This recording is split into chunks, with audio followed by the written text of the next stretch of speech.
네, 오늘 하나님의 말씀은 계시록 2장 1절에 기록된 말씀입니다. 에베소 교회의 천사에게 편지하라. 오른손에 7별을 가지고 7 금초대 사이를 거니시는 분께서 이 일들을 말씀하시느니라. 아멘. 한 절만 봉독하겠습니다. 요한계시록 10장에 가서 보면 사도 요한에게 7 천동소리를 이제 막 기록하려고 하니까 기록하지 마라 이렇게 명령하시는 것을 우리가 들을 수 있습니다.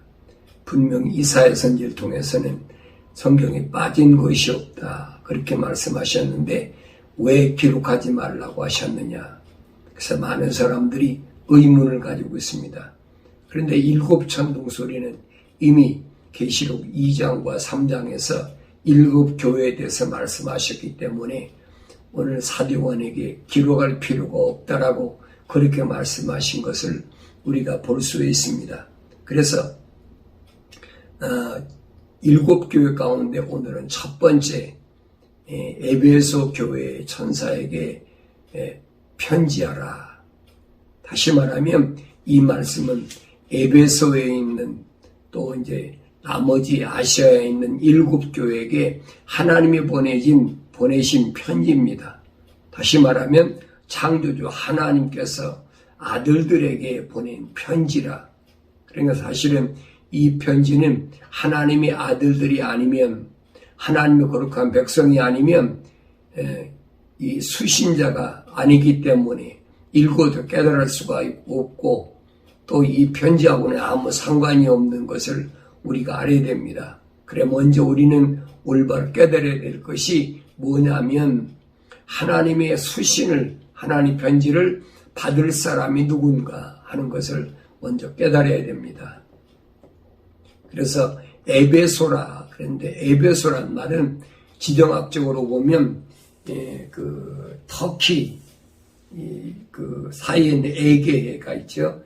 에게해 오른쪽에는 그 터키 남쪽에 보면은 그 아시아 일대가 터키 지역인데 거기 남쪽에는 보면은 항구가 에베소라는 지역이 있습니다. 이 에베소라는 도시는 원래 로마가 세상을 지배할 때 소아시아 일대를 통치할 때 이 에베소를 소위 말하면 수도로 세워가지고 소아시아 일대를 통치하는 하나의 요새 지역으로 요충 지역으로 그렇게 사용하던 곳이 바로 에베소입니다. 에베소란 말은 지정학적으로는 물론 터키 그 남부 지역이지만은 우리가 지정학적인 것보다는 성경에서 말씀하고 있는 에베소란 말은 무슨 말이냐? 에베소란 말은 땀을 흘리다라는 뜻입니다. 땀을 흘리다.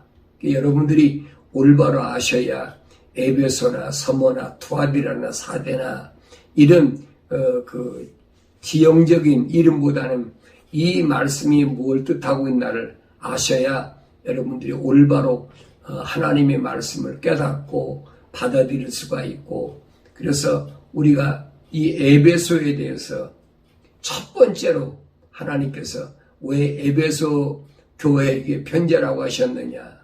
여기는 로마가 수도로 사용했으니까 경제적으로나 문화적으로나 종교적으로 여러 가지로 전반적으로 발달해서 활기찬 그런 도시였던 것을 우리가 볼 수 있습니다.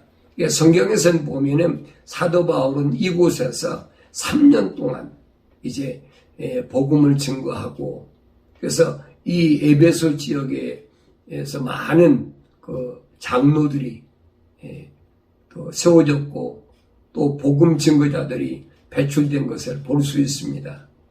이 에베소 지역은 어느 지역보다 에베소하고 반대 지역이 갈라디아 지역이죠. 갈라디아 지역은 그 에베소하고는 반대로 북부 쪽으로 그쪽은 이제 산간 지역인데 이 에베소는 남쪽 지역입니다.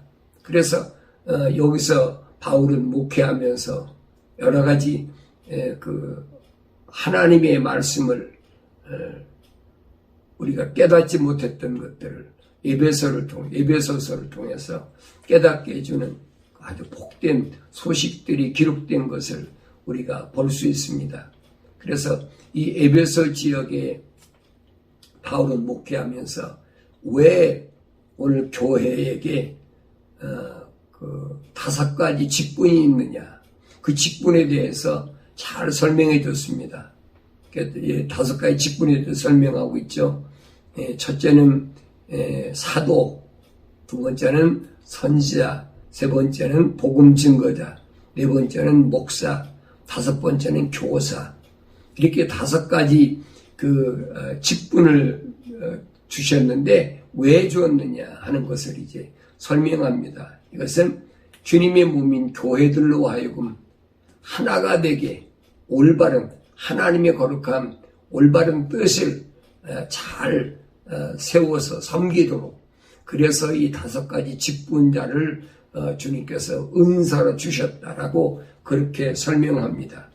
그래서 우리가 에베소서를 잘 읽어보면 바울이 로마에서 이제 보낸 뭐라고 그럴까요? 바울이 보낸 옥중서신이라고 그러나요?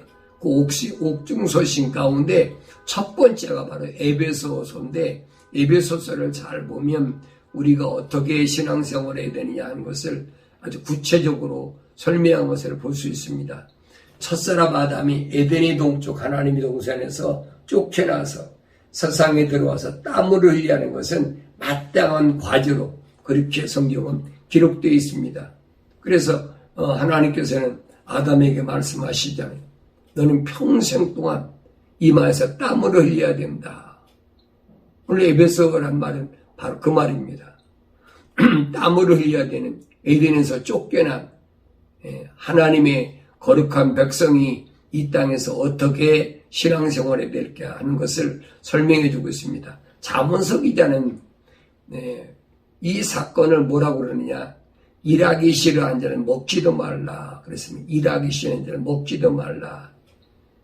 다시 말하면 일하기 싫어하는 것은 하나님의 명령을 회피하는, 하나님의 명령을 거역하는 그런 일이기 때문에 먹을 자격도 없다는 겁니다. 땀은 어느 때 흘리느냐, 최선을 다할 때 우리가 흘리가 되기 때문에 모든 일을 대충 하는 그런 사람들에게는 땀을 흘릴 이유가 땀이 날 이유가 없죠. 그래서 바울은 바울 서신에서 언제든지 일하는 사람은 최선을 다하라 그랬어요. 최선을 다하라. 하나님의 거룩한 호흡으로 지음받은 사람은 그 사람이 어떤 일을 하든지 간에 주인이 있든 없든 항상 하늘에 계신 하나님께서 내 주인이신 것을 기억하고 최선을 다하는, 열심히 일하는 그런 삶을 살아야 될 것을 그렇게 설명합니다. 그래서 땀을 흘려야 될 만큼 열심히 일하는데 바울은 이것을 가르쳐서 달려간다. 달려간다. 앞을 보고 달려가는, 최선을 다하는 이 하나님의 말씀을 맡은 자의 올바른 모습이다. 하나님께서는 하나님의 거룩한 호흡으로 지음받은 아담에게 말씀하신 걸 보면 내가 땅으로 돌아갈 때까지 네 얼굴에 땀을 흘려야 빵을 먹으리니 그랬어요. 내 얼굴에 빵을 흘려야 빵을 먹는다. 땀을 흘려야 빵을 먹는다. 그러면서 이는 왜 그러느냐? 이는 네가 땅에서 취해졌음이라. 너는 흙이니 너는 흙으로 돌아갈 것이니라 말씀하십니다. 하나님께서는 아담 이후에 땅에 내려온 사람들에는 절대 놀고 먹도록 허락하지 않았습니다. 하나님 동산에서는 땀을 흘리라는 말씀이 없어요.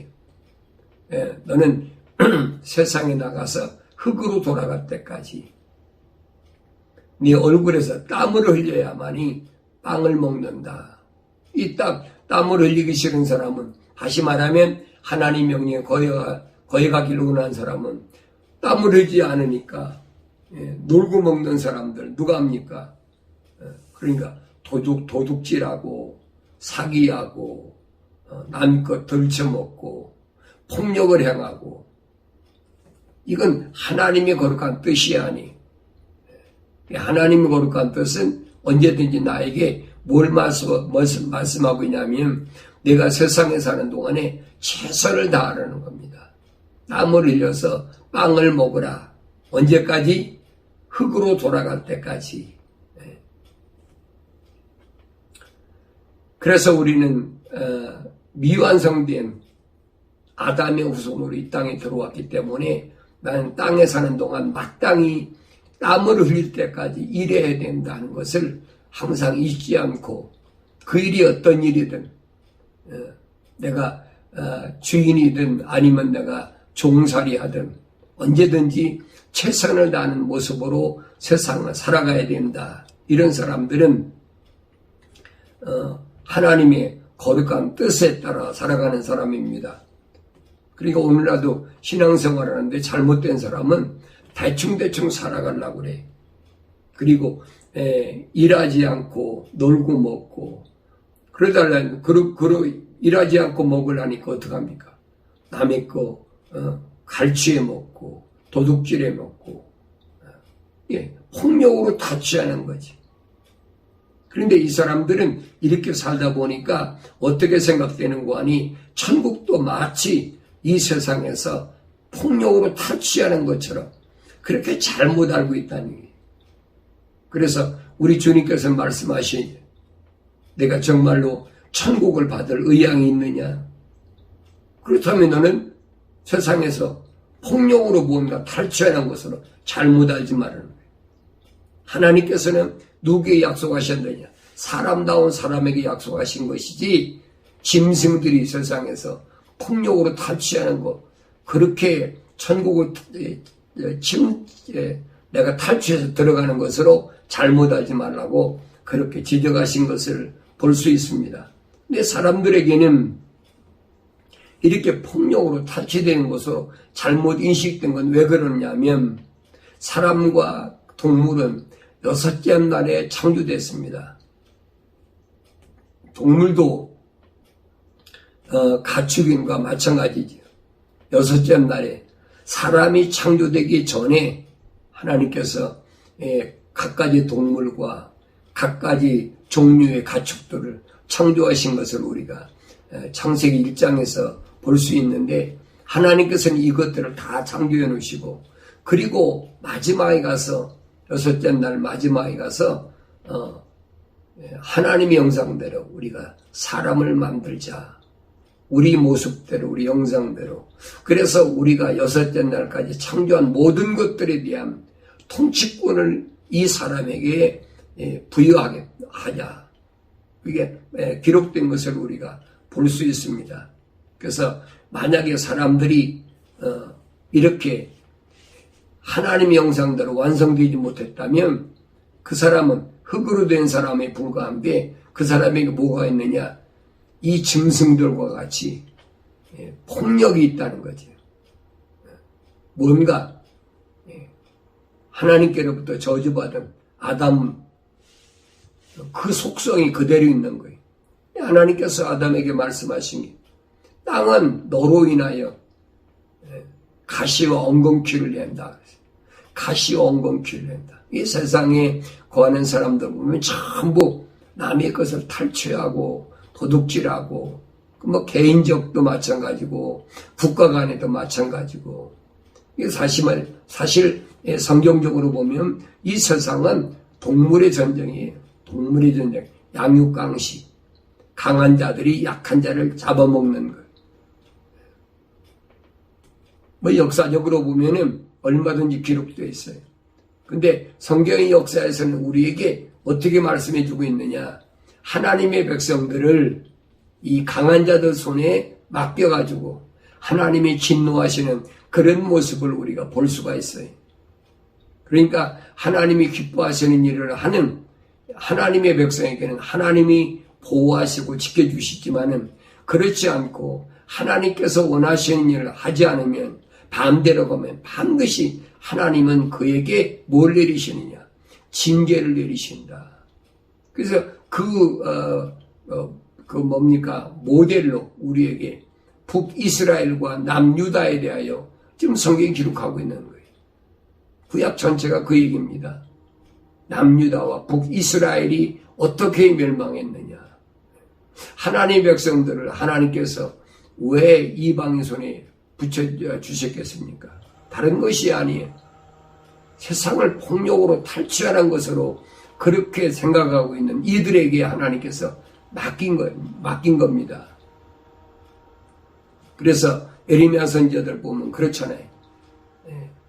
남유다가 바빌론으로 포로 잡혀갔을 때 남유다가 바빌론으로 포로 잡혀간 것이 문제가 아니라 앞으로 그 메대 파사가 이제 바빌론을 무너뜨리고 다음 그 국가를 세울 것까지 메대인들까지 에레미야가 그렇게 예언한 것을 볼 수가 있는데 다니엘서가 보면은 아주 구체적으로 기록되어 있죠. 다니엘서 2장에 보면은 바빌론이 망하고 메대 파사, 그 다음에 헬라, 그 다음에 로마, 그 다음에 열발가락 시대, 그 다음에 주님의 시대가 온다라고 그렇게 기록되어 있어요. 이런 것들을 우리가 올바로 깨달아야만이 마지막 세상 끝날을 살아가는 우리가 어떻게 해야 올바른 세상을 살아갈 수 있느냐 하는 것을 성경을 통해서 깨달아야 된다는 겁니다. 그래서 오늘 본문에 기록된 것을 보면 에베소 교회의 천사에게 편지하라 그랬어요. 에베소 교회의 천사. 이 천사는 누구냐? 하나님의 백성, 하나님의 자녀들을 리더하는, 하나님의 그 자녀들을 보살피는, 또 소식을 전하는 그런 막중한 사명을 가진 자를 가리켜서 여기 보면 천사라 그랬습니다. 타락하지 않은 하나님의 거룩한 종들을 가리킬 때 말하는 것인데, 여기 보니까 에베소 교회의 천사에게 편지하라.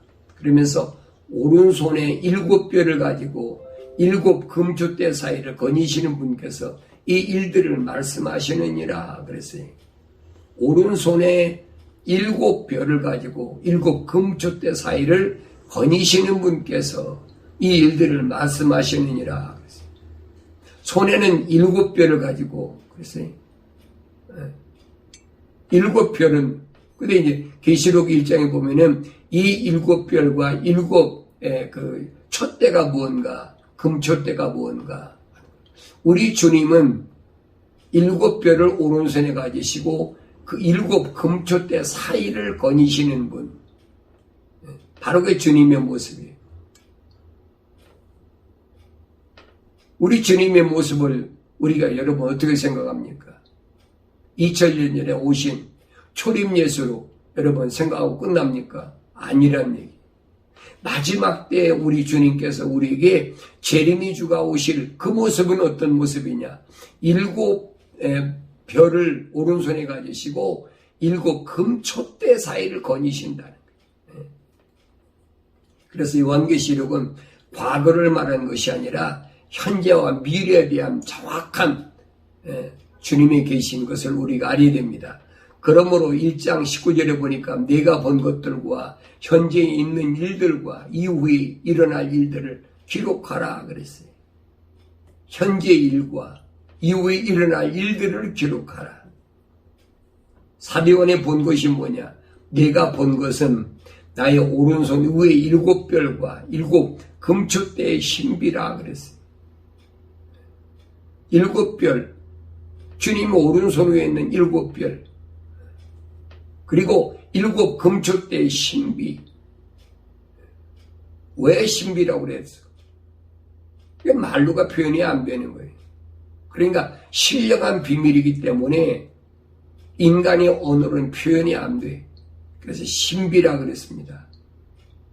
바울 사도도 보면은 주님이 세운 교회의 관계에 대해서도 다시 말하면 신랑과 신부를 말할 때 그렇게 표현했죠. 사도 바울은 이것도 신비라 그랬어요. 그걸 인간의 말로 표현이 안 되니까 인간의 말로 어떻게 표현이 돼? 하늘의 거룩한 비밀이, 거룩한 하나님의 계획이 인간의 타락한 인간의 언어로 어떻게 표현이 됩니까? 안 되는 거지. 그래서 바울은 신비라 신비라. 오늘 사도요한도 보니까 여기 그랬어요. 신비라. 일곱 금초대의 신비. 일곱 별은 일곱 교회 천사들이요. 네가 본 일곱 촛대는 일곱 교회라. 그랬어요. 일곱 천사와 일곱 촛대. 일곱 별은 언제든지 주님의 오른손 위에 있다는 사실을 기억해야 돼. 일곱 개의 천사는 그 위치가 어디냐? 주님이 오른손 위에 있어요. 근데 요한계시록을 보면 별이 있긴 있는데 이 별이 하늘에 떠 있는 것이 아니라 땅에 떨어진 별이 있어요. 이건 타락한 별이죠. 그러니까 하늘에 떠 있는 별과 땅에 떨어진 별이 차이가 뭐냐는 걸 알아야 돼. 성경에서 복음서에서 하늘에 떠 있는 별은 언제든지 무슨 역할을 하느냐?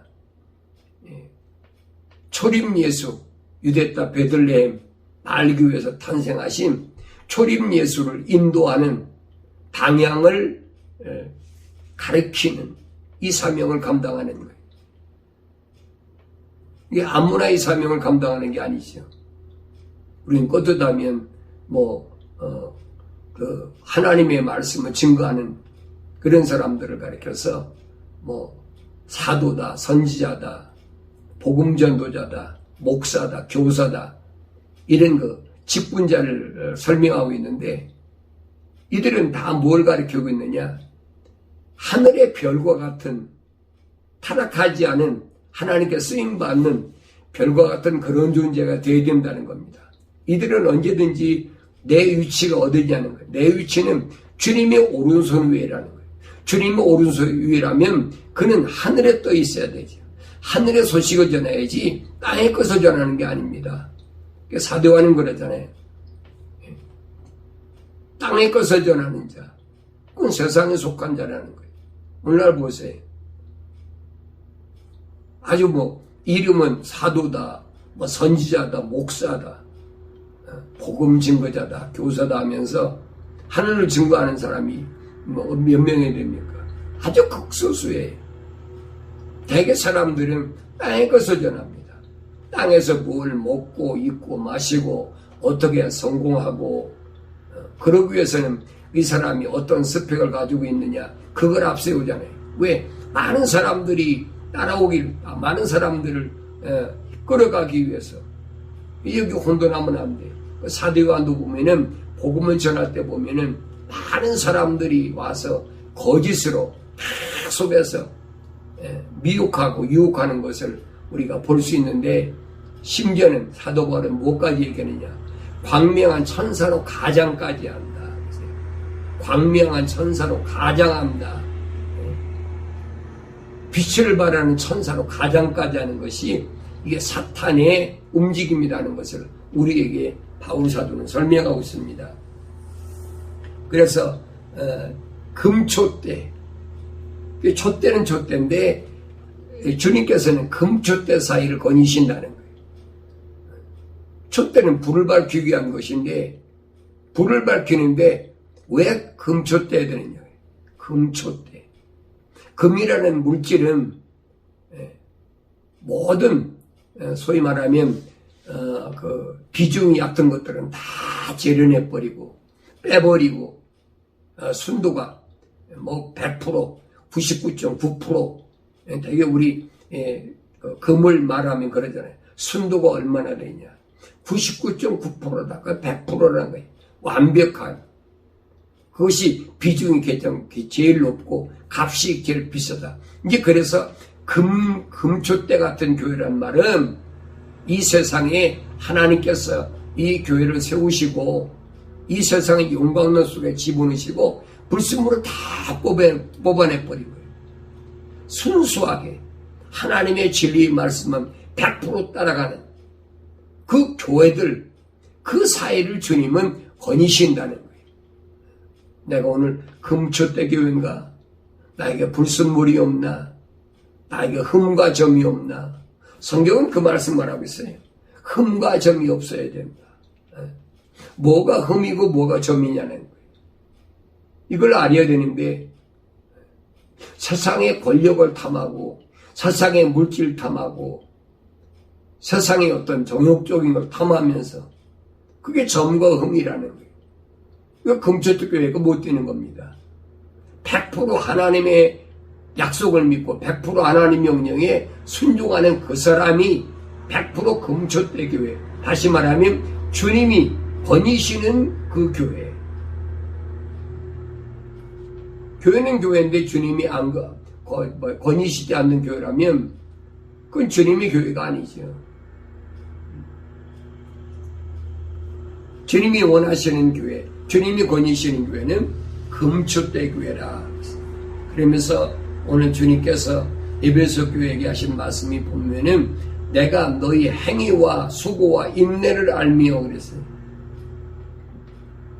주님 보시는 건 뭐냐? 내 행위와 그랬어요. 수고와 인내. 내가 어떤 행위를 하는지. 아담처럼, 첫사람 아담처럼 하나님의 말씀을 거역하고 안목의 정욕, 육신의 정욕, 생애 자랑으로 가득 찼는지. 아담이 그래서 실패했잖아요. 안목의 정욕 때문에. 하나님의 호흡이 들어가지도 않은 하와에게 뭐라고 그럽니까? 말하는 게 그거예요. 이는 내 뼈 중에 뼈, 살 중에 살이라. 그 안목의 정욕 때문에 첫사람 아담이 무너졌어요. 그래서 어떤 행위를 하느냐는 거예요. 너희 행위와 그랬어요. 네가 하나님의 명령에 얼마나 순종하느냐. 하나님의 명령에 100% 순종하는 것이 바로 금초대 교회입니다. 100% 순종하지 않고 내 기분 내키는 대로 상황에 따라서 형편에 따라서 그건 금초대 교회가 아니지요. 그 교회는 이 하나님의 말씀을 받을 자격이 없는 거예요. 금으로 된 촛대 교회만이 이 하나님 말씀을 받을 자격이 있다. 그래서 여기 보니까 수고와 인내를 한다 그랬어요. 이 세상에서 하나님의 약속만 믿고 하나님 명령에 순종하는 그런 삶을 살려면 수고가 없이는 살 수가 없어요. 편안하게 내 마음대로 내가 원하는 대로 그렇게 뭔가를 이루고 산다. 수고한다고 그러면 뭘 얘기합니까? 일을 하는데 힘을 들이고 애를 쓰고 또 거기에 어려움을 당하는 것, 이것을 수고라고 그러잖아요. 일을 하지 않는데 수고가 있습니까? 일을 하는데 어떤 일을 하냐는 거예요. 하나님의 명령에 순종하는 수고를 하느냐, 아니면 내 자신을 위해서 내가 내 마음먹은 것을 이루기 위해서 이 땅에서 성취하기 위해서 수고하느냐. 그건 거룩한 수고가 아니지요.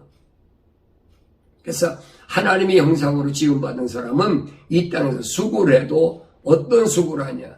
거룩한 수고다. 하나님의 명령, 그 명령을 이루기 위해서 하는 수고. 내가 하루 일 가운데 생각해 보세요. 어차피 세상에 살아가면서 우리가 일을 해야만이 먹고 사는데 그것이 어떤 수고냐는 거지. 하나님의 명령에 순종하기 위한 수고인가?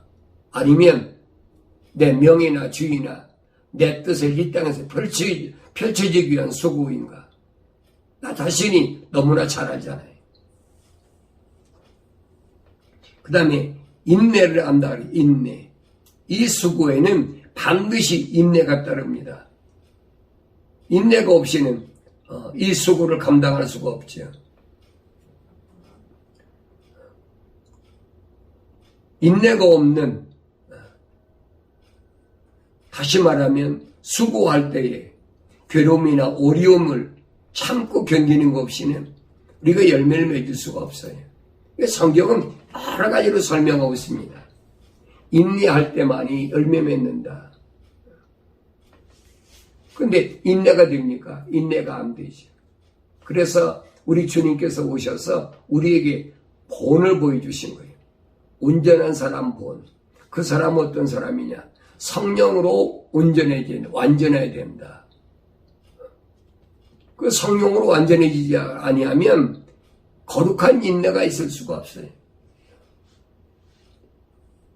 그래서 수고도 거룩한 수고로 해야 되고 인내도 거룩한 인내가 있어야만이 우리가 하나님의 거룩한 말씀을 온전히 이 땅에서 이루며 하나님 뜻을 아버지께 온전히 드려진 열매를 맺을 수 있다.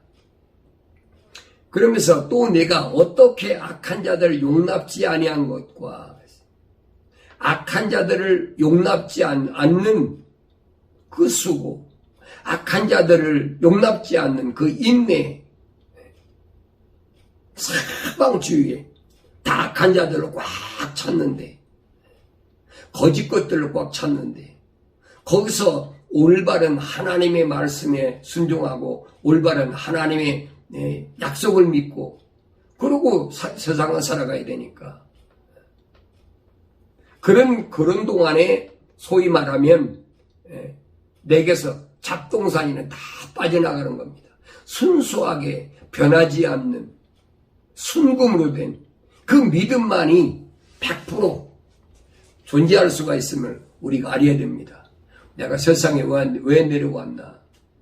첫사람 아담이 미완성됐기 때문에 하나님이 원하시는 것은 완성된 마지막 아담의 모습을 우리에게 보여주시면 이것이 하나님의 아들이라. 이것이 하나님의 아들의 참모습이다. 그 모습을 닮아가라는 거예요. 바울 사도가 우리에게 남겨진 그 많은 메시지가 그거잖아요. 하나님 아버지께서 원하시는 것은 다른 것이 아니다. 하나님의 약속을 믿고 하나님 명령에 순종하는 그런 삶을 살아야 되는데 그러기 위해서는 우리가 항상 우리 마음속에 거룩한 수고하고 인내가 있어야 됩니다. 이런 것들을 구체적으로 나열하는 것들이 사도 바울의 서신들이에요. 이렇게 말씀을 드려도 성경을 읽고도 깨닫지 못하면 그거 어떡하겠습니까? 할 수가 없어요. 그래서 내가 하나님의 말씀을 읽으면서 날마다 깨닫는 은혜가 내게 넘칠 때 그때만이 나의 삶 속에서 하나님의 영광을 위해서 풍성한 열매가 맺는 아름다운 역사를 이루게 된다는 것을 우리가 알아야 됩니다. 그래서 이 악한 자들이 누구냐? 악한 자들은 자칭 사도라 하는 자들이 자칭 사도라고 그러면 오늘날 주님이 세우신 교회들에게 5가지 은사 가진 자들 있죠. 자칭 사도, 자칭 선지자, 자칭 복음전도자, 자칭 목사, 자칭 교사. 하나님이 인정하시지 않는데 지들이 스스로 결정해버리는 거예요. 그건 아니죠. 얼마나 많아요. 자칭. 그래서 이 수고와 인내가 왜 필요하냐면 이 자칭 사도라는 이 자들을 시험해서 이들이 거짓말쟁이다 하는 것을 찾아내는데 그만큼 수고와 인내가 따라야 된다는 겁니다. 그러면서 또 내가 참고 인내하며 내 이름을 위하여 수고하고 지치지 않은 것을 아노라. 내가 참고 인내하며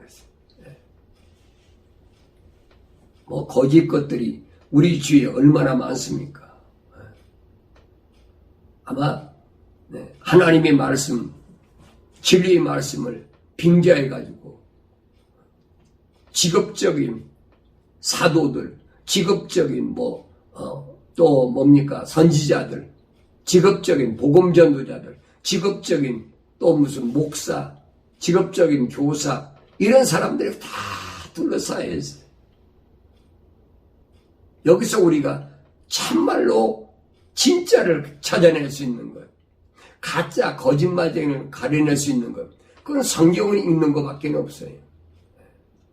베레아 사람들처럼 사도들이 복음을 전했을 때 그들이 증거한 것이 정말 사실인가? 그래서 그들은 그런가 하여 날마다 하나님 말씀을 상고했다. 날마다 상고했다. 내가 증거하는 복음이 이것이 올바른 것인가? 내가 들은 이 말씀이 정말로 올바른 것인가? 하나님 말씀을 상고하지 않고는 알 수가 없지요. 그래서 오늘 이 은사를 받은 자들, 리더, 다시 말하면 하나님 거룩한 종들은 날마다 하나님 말씀을 상고하면서 하나님의 올바른 약속과 하나님의 올바른 명령을 바로 증거해야 됩니다. 왜냐하면 베레아에 있는 하나님 자녀들도 날마다 말씀을 읽으면서 그게 그런가 하여 그랬어요. 그 하나님의 종들이 정말로 증거한 것이 그 사실인가 아닌가. 그들도 날마다 상고하는데 하물며 복음을 증거한다는 사람들이 날마다 성경을 읽지 않는다면 그건 가짜들이죠. 오늘날 보세요 여러분. 성경을 액세서리로 갖고 내 액세서리다. 이 얼마나 잘못된다는 것을 우리가 일곱 전동소리에서 첫째 전동소리에서 에베소 교회에게 보낸 편지에서 보면은 증명하고 있죠. 내가 참고 인내하며 내 이름을 위하여 수고하고 지치지 않은 것을 아노라. 하나님의 거룩한 이름, 하나님의 아들 주 예수 그리스도의 이름을 위하여 수고했을 때 그때는 지치지 않는다는 거예요. 나 자신을 위해서 무언가 할 때는 지치지만은 내 아버지에 대해서 내 아버지께서 나에게 주신 말씀을 증거할 때는 지칠 이유가 없지요. 오늘 그 얘기에 인내하며 수고하고 지치지 않는 방법은 성경에 뭐라고 그랬냐? 이사야 선지를 통해서 하신 말씀 들으면 너는 알지 못하느냐? 영원하신 하나님 주 곧 땅 끝들의 창조주는 피곤치 아니하시며 곤비치 아니하신 분인 것을 너는 듣지 못하였느냐? 그의 명철은 한없이 기쁘시도다. 나 아버지신 하나님. 그분은 피곤하신 분이 아니. 그분은 창조주 하나님이시기 때문에 전지전능 무소부지하신 분이 뭐가 피곤하시겠어요. 그 하나님의 거룩한 호흡이 내 안에 들어오고 그 거룩한 하나님의 영이 내 안에 들어왔는데 왜 피곤하겠습니까? 우린 꼰대도 안 보면 아주 쉬어가며 하자. 쉬어가면 뭘 쉬어요? 땅속에 들어가면 일할 것도 없는데 내 육신이 호흡이 있는 동안은 우리는 쉴 것이 아니에요. 1년 365일 내 육신도 그렇잖아요. 하루에 하나님께서 몇 시간이든 잠자는 시간 주셨으면 최선을 다하는 거지. 최선을. 난 사람들이 말하는 가운데 가끔 보면 그래. 아이 목사님 뭐 쉬어가며 하시지요. 그래 당신이나 쉬어. 성경은 쉬라는 데가 없어요. 내 아버지 집에 가면 충분히 쉴 수가 있어요. 여기서는 부지런히 순금 다시 막 불순물을 다 뽑아내야 돼. 그런데 언제 쉴 수가 어디 있어요? 쉴 수가 없지요. 그럼 땀을 흘리지 않아도 되지 쉬면. 근데 분명히 땀을 흘려야 된다 그러지 아담한테는. 너는 내가 땅으로 돌아갈 때까지 내 이마에서 땀을 흘려야 된다는 거예요. 그런데 어떻게 쉽니까? 성경에 있지 뭐 나는 하나님의 전능하신 하나님의 그늘 아래서 쉰다 그러니까 이거 잘못 알고 있는 거예요. 철학적인 쉰다는 말과 성경에서 쉰다는 말과는 전혀 달라요, 여러분. 이 부분을 우리가 올바로 인식하지 못하면 게으르고 나태해져 가지고 자문서 그러잖아요. 게으른 사람은 절대 빵을 못 먹는다. 그게 무슨 말인가 알아야 되죠. 나는 하나님을 위해서 얼마나 열심을 최선을 다하는지, 뭐라든지 마찬가지. 여러분들이 일을 하든 가서 노동을 하든 노동만 한다고 땀나는 건 아니니까 어떤 일을 하든 마찬가지입니다. 최선을 다하는 거예요. 최선을. 그래 하나님께서는 충분히 우리가 이 땅에 사는 동안에 먹을 거, 마실 거, 입을 거 걱정할 거 없이 하나님이 기회를 다 주시는 거예요. 게을러가지고 쉬면서 쉬엄쉬엄한 쉬어가면서 일해야 된다. 그 성경에 그런 데가 어디 있어요? 없어요, 여러분. 성경이 없는 것은 절대 내 인생살이에서 인용하면 안 된다는 거예요. 이 원칙을 잊어버리면 안 돼요. 난 이 세상에 쉴 곳이 없어요. 내게 세상에 쉴 곳이 있으면 이 세상에 속한 사람이지요. 내게 세상에 쉴 곳이 어디 있습니까? 없어요. 내가 쉴 수 있는 곳은 영원한 내 아버지 집밖에 없어요. 그 아버지 집을 향해서 바울 사도는 열심히 달려가라는 겁니다. 열심히. 이거 모델로 보여주잖아요.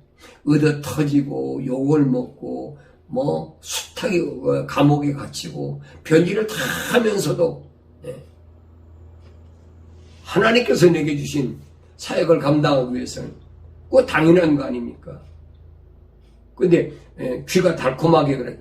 쉬어가면서 하라. 쉬엄쉬엄 하라. 그럼 미혹되는 속지 마세요. 목사라, 장로라, 사도다, 선지자다, 복음전도자다, 교사다.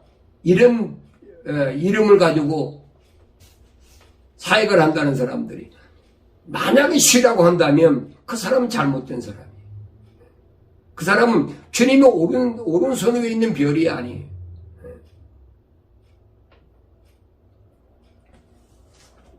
창조주는 피곤치 아니하시며 곤비치 아니하신 분인 것을 너는 듣지 못하였느냐? 그의 명철은 한없이 기쁘시도다.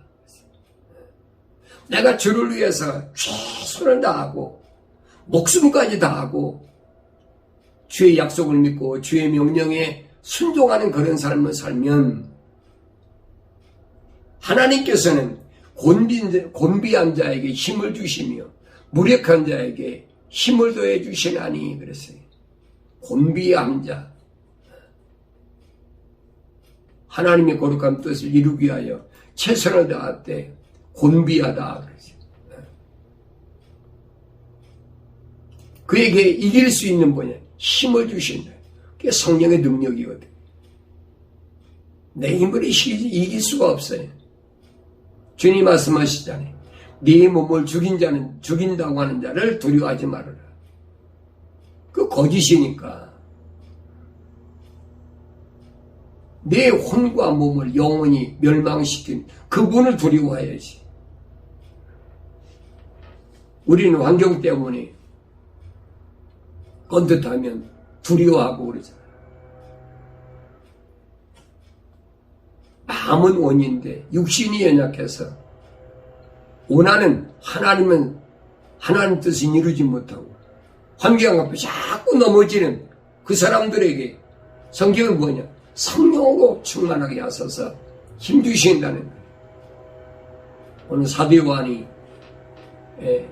지중해 반모섬에 나이가 90이 넘어 100세가 가까이 될 때까지 그는 얼마나 이 지중해 반모섬은 돌섬이에요, 여러분. 돌섬. 다시 말하면 돌을 떠내는 그런 광산이란 말이에요. 석광. 이런 곳에서 사도 요한이 열심히 일하면서 주일날 아침에 하나님의 거룩한 하늘의 계시를 마지막 일어날 일들에 대하여 받은 계시가 바로 오늘 본문에 기록된 요한계시록입니다. 하나님은 곤비한 자에게 힘을 주시고 무력한 자에게 힘을 더해 주시나니. 그렇다면 여러분, 내가 피곤하다, 내가 곤비하다, 하나님이 내게 힘 주시는데 뭐 두려워할 게 있어요? 하나님 약속하셨잖아요. 곤비한 자에게 힘을 주시고 무력한 자에게 힘을 더해 주신다고 약속하신 그 말씀을 내가 믿습니다. 새 힘이 일어나는 거지. 그러면서 젊은이일지라도 곤비하고 피곤하며 청년들이라도 완전히 넘어지나 오직 주를 앙망하는 자는 자기 힘을 새롭게 하리니 그랬어요. 주를 앙망한다. 앙망한다. 앙망한다는 뭐예요? 우러러 바라보는 거. 주를 우러러 바라보는 그 사람에게는 하나님께서는 힘을, 자기의 힘을, 하나님의 능력을, 성령의 힘을 넣어주셔서 새롭게 하시겠다는 약속이에요. 이 약속의 말씀은 여러분 잊어서는 안 돼요. 다시 말하면 나는 내 힘으로 세상을 살아가는 것이 아닙니다. 하루로 살아도 1분 1초 살아도 하나님께서 내게 주시는 그 능력으로 인해 내가 살아간다는 사실을 잊어서는 안 된다 이 말이에요. 독수리처럼 날개로 치솟을 것이요 그들이 달려도 피곤치 않으며 걸어도 곤비치 아니하리라. 달려도 피곤치 않고 걸어도 곤비치 않는다. 바울 사도가 이런 보세요. 터키 지역, 갈라디아 지역은 산간 지역입니다. 북부 지역. 그 산간 지역을 2번씩이나 방문하면서 목숨 걸고 하나님 복음을 증거했던 그 모습을 보세요. 여러 가지 위험이 도사리고 있었지만 항상 그 마음속에는 뭐예요? 독수리처럼 날개를 치솟는 그 힘이 있다는 거예요. 이게 하나님의 종들의 약속된 말씀이거든. 바울이 그렇다고 몸이 뭐 건장하게 어렵습니까? 바울이 갈라디아 지방에 보낸 편지 보세요. 뭐라고 해요? 내가 얼마나 약했는데 그랬어요. 얼마나 약했는데 기진맥진해서 쓰러질 것 같은데도 너희들이 나를 아주 예수처럼 대접했다는 거예요.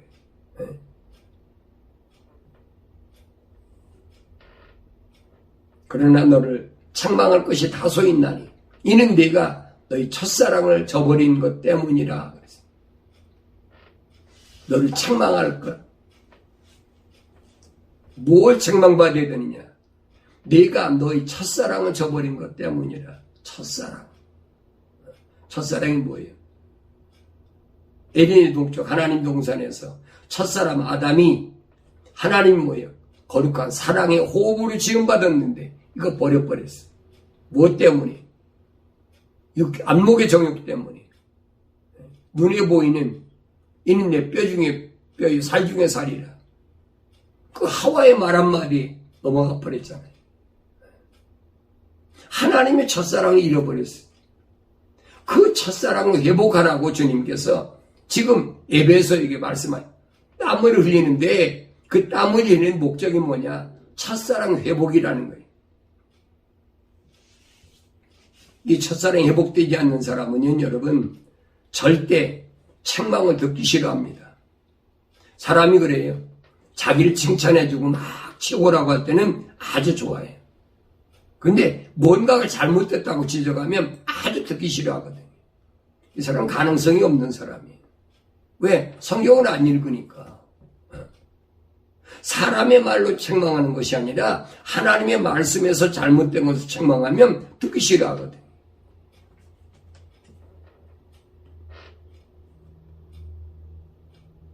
대개 사람들은 자기중심적으로 판단하고 자기중심적으로 생각하고 자기중심적으로 책망하고 그러잖아요. 그건 윤리와 도덕적으로 어긋났다. 뭐 별의별 소리다 하잖아요. 윤리와 도덕하고는 여러분 성경하고는 상관이 없어요. 하나님의 진리의 말씀이 윤리와 도덕을 뛰어넘는 것이 하나님의 진리의 말씀. 올바로 잘 아셔야 돼요. 윤리와 도덕적인 사람 정도 갖고는 안 된다는 얘기. 하나님의 사랑이란 말은 첼리트란 말이 세상의 윤리와 도덕을 뛰어넘는 것을 설명할 때 하는 말이에요. 잠언서 기자는 이렇게 설명. 나의 책망을 듣고 돌이키라. 내가 내 영을 너희에게 부어 너희에게 나의 말들을 알게 하리라. 책망을 접들이 내가 잘못했다고 지적할 때 그걸 바로 들을 수 있어야 되는데 짐승 같은 마음이 있으니까 이거 듣기 싫어하는 거예요. 오늘 초대교회에서 베드로가 사도들이 얼마나 책망합니까? 너희가 죽인 그 예수는 하나님께서 선지자들 통해 약속하신 바로 메시아인데 너희가 죽였다고 하니까 뭐라고 그럽니까? 형제들이여 우리가 어찌할꼬? 그 책망을 받아들이는 모습이거든요. 어떻게 하면 되겠느냐? 다들 베드로가 뭐랍니까? 회개하라. 위탐, 메타노니아. 네 생각과 마음, 삶의 가치관을 바꾸라는. 네가 잘못됐는지. 그 책망을 들어도 책망을 듣기 싫어하는 사람들은 스데반 집사를 돌을 쳐 죽였잖아요. 두 종류의 사람이 있어요. 하나는 거룩한 사랑의 호흡으로 지음받은 그 사람은 회개하고 깨닫습니다. 잘못됐구나. 그렇지 않은 사람은 깨닫지 않아요. 도리어 돌을 들어서 스데반 집사를 쳐 죽이듯이 쳐 죽이죠. 사울도 그랬던 사람이었으니까 몰랐으니까. 그래서 내가 사도 바울이 말한 것처럼 부활하신 예수를 만나야 된다는 거예요. 부활하신 예수를 만난 사람은 절대 책망을 거절하지 않습니다. 그렇게 되면 여기 보니까 내 영을 너희에게 부어 너희에게 나의 말들을 알게 하리라. 하나님의 거룩한 성령을 너희에게 주어서 하나님의 말들을 알게 하겠다. 성령 받지 않으면 하나님 말씀을 알지 못하는 거예요. 거짓말로 신학자들이 얘기한 거 가지고 비스무리하게 그거 아니에요, 여러분. 하나님 말씀은 확실한 거예요. 희미한 것이 아니 확실한 거지. 성령이 내 안에 계신데 왜 그게 희미합니까? 그거 아니에요, 여러분. 내 아버지 집이 성령이 내 안에 오셨는데 왜 희미합니까? 잘못 알고 있거든요. 그래서 내 영을 너희에게 부어 너희에게 나의 말들을 알게 하리라 이 약속이 있잖아요. 오늘 우리는 그래서 하나님 말씀을 듣고 회개하고 돌이키고 그리고 성령으로 충만해서 하나님 말씀을 들을 때마다 깨닫고 읽을 때마다 주의 음성을 듣고 돌이킬 수 있는 그 은혜가 우리에게 있어야 됩니다. 훈계를 사랑하는 자마다 지식을 사랑하나 책망을 싫어하는 자는 짐승과 같으니라. 훈계를 사랑하는 자, 지식을 사랑하는. 훈계하면 이거 잘못됐구나. 훈계를 받아들여야 되는데 안 받아들이거든요. 책망을 싫어하니까 짐승과 똑같다는 거예요. 미완성된 오늘 아담하고 첫사람 아담하고 똑같잖아요. 하나님께서 누가 너더러 벗었다고 했느냐. 그러니까 아담이 하나님이 한 거 뭐라 합니까? 당신이 만들어준 그 여자가 나로 하여금. 이 미완성된 자의 모습이에요. 성령 받아서 완성된 사람은 절대 그렇지 않습니다. 그러면서 자주 책망을 받으면서도 목이 곧은 자는 갑자기 패망을 당하리니 도움이 없으리라. 자주 책망을 받으면 그걸 깨달아야 되는데 안 깨달아요. 못 깨달아요. 그러면 어떤 결과냐? 갑자기 패망을 당하는데 절대 누가 도울 자가 없다는 거예요. 하나님께서 버리셨는데 뭘 도우겠어요? 세상에 속한 자의 세상에 돕겠지요. 그러니까 그건 거짓이에요, 여러분. 훈계를 거절하는 자에게는 궁핍과 수치가 임할 것이나 책망을 존중하는 자는 존경을 받으리라. 훈계를 거절하면 궁핍과 수치가 임할 것이나 예수님 비유로 말씀하시잖아요. 집을 나간 아들이 무슨 꼴대? 돼지 주엄 우리에 가서 돼지 주엄을 집어먹는. 수출당하는 거지. 궁핍이, 배고픔이 있으니까. 아버지 생각을 해야지, 아버지를.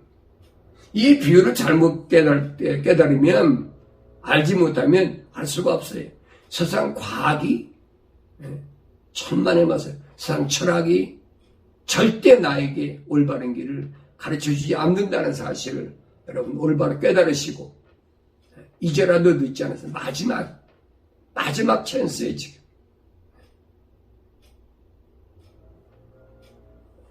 우리 주위에 일어난 일을 보세요. 하나님 말씀에 비춰보세요. 마지막 기회예요. 뭘 먹고 뭘 입고 뭘 마시고 어디에 살고 그게 중요한 것이 아니에요. 마지막 기회를 놓쳐버리면 영원히 후회. 그때는 후회도 쓸데없어요. 오늘 나에게 주신 말씀을 귀담아 들으시고 하나님의 책망을 들으시고 천사를 통해서 하나님 말씀하신 것을 잘 받아들이고 그리고 돌이켜서 하나님이 영으로 무장해서 우리 마지막 때 살아가면서 실패하지 않고 반드시 승리하는 그런 승리의 기쁨이 있는 삶을 살아가야 될 줄로 믿습니다.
하늘